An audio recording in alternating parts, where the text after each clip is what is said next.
It's not that much.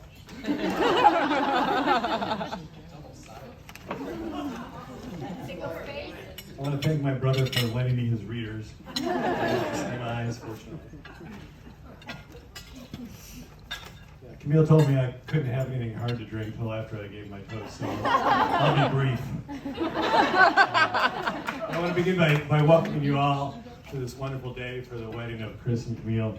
And I know a lot of you have traveled from way south and way west and all over, and we're sorry our European friends couldn't make it, but we greatly appreciate you come. I know Chris and Camille are delighted to have such a crowd, and the truth is, I think Camille just looks so lovely in her dress, and all the girls were.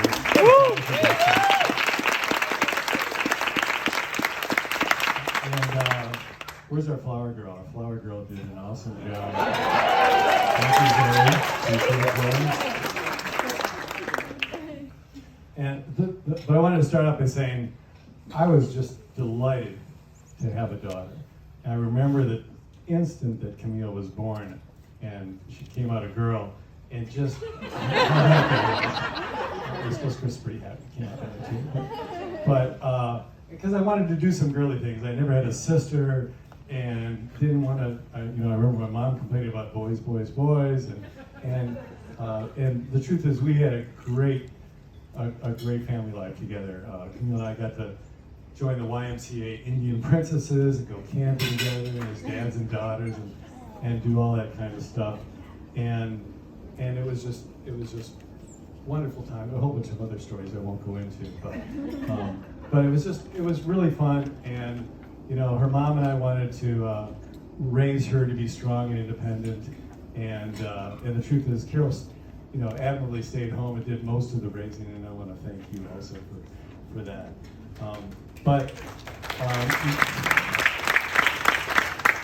My wife is an engineer, and she worked at a male-dominated aerospace company, and kind of endured a lot of the Me Too things that happened, back years ago. And so we always wanted our daughter to be, self-sufficient and advocate for herself, and we raised her just that way. And then when she hit puberty and turned it on us, we were like, what were we thinking? She just full throttle all the time, it seemed like. And I think when she was a sophomore, she came up from high school and said, I joined the student council. And we said, oh, that's, and she was interested in a lot of things. And we said, well, what'd you join that for? And she said, I didn't have anything to do after school on Wednesday afternoons, and that's when they meet, so I thought, And she was always just kind of like that, where she would find an opportunity and push a little bit here, and it was a little bit driven. And at first I thought it was all just luck, but it kept happening over and over. Where the cards would fall and good things would happen. And like I said, it wasn't like she was over the top driven, but a little bit opportunistic, and it worked out all of her life. And in fact, I want everybody here who's ever given Camille free housing to raise their hand. Free housing, Camille, raise your hand.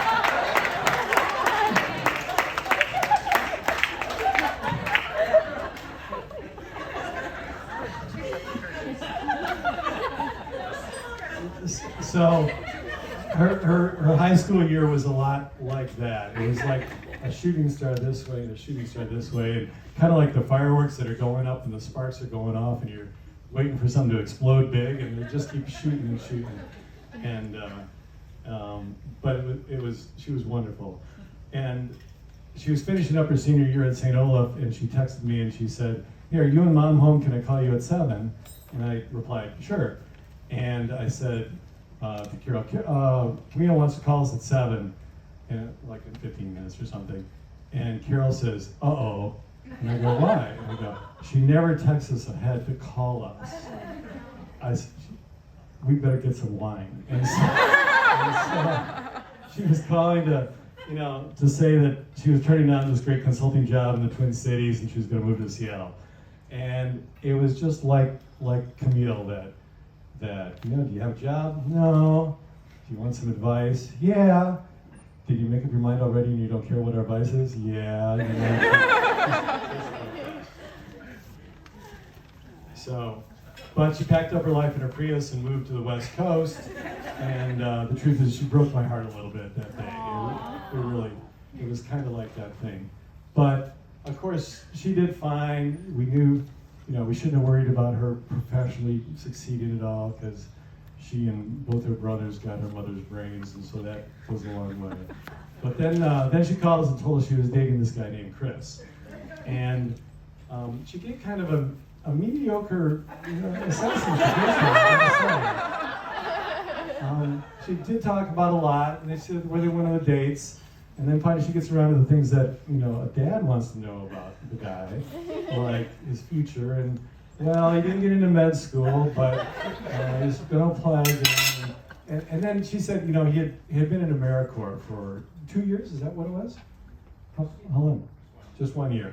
And I gotta say, I was really impressed. You know, I was really impressed. But then, you know, he was, you know, working in the lab, and I didn't know if that meant cleaning test tubes or exactly what that kind of thing was. And then she called, and she was kind of down because Chris had a working Camry, and then suddenly it became a non-working Subaru that needed a new clutch. And he was going to fix it himself and do a bunch of YouTube videos. And for a dad, it was easy. This is what you call a fork in the road. You can either go one way or the other. This was it. And 2 weeks later, she called back, and they were coming home from the mountains. They'd been hiking, and the Subaru worked great, and the 4-wheel drive worked great. And I thought, man, this is a game changer. I said, forget med school. Do you know what a good auto mechanic could put down in a year? My daughter's future was secure, and that was what's important for her father. So that was great. And the first time we met Chris, you know, we liked him right away. And he was polite and interesting, and Jim and Cecily, what a great credit to how you raised your son to be such a wonderful guy. And you know, he came to Wisconsin, and we threw everything at him that we could from the small town world, and you know, he made us beef Wellington and cooked for us, and it was nice. The only problem is he is a little bit of a coffee snob. At least the first time we met him, and they were coming from Seattle, and we're from the Midwest. But he was around the corner in the living room, kind of whining about this pot I had made, and he said, "How does your dad make this coffee 2 weak and bitter?" So if that's the worst we have to endure, I think we'll be fine. But the biggest reason we like Chris is because he just makes Camille so happy. And he just pushes her and supports her and makes her love him, and she loves him so much. And he is just a great guy.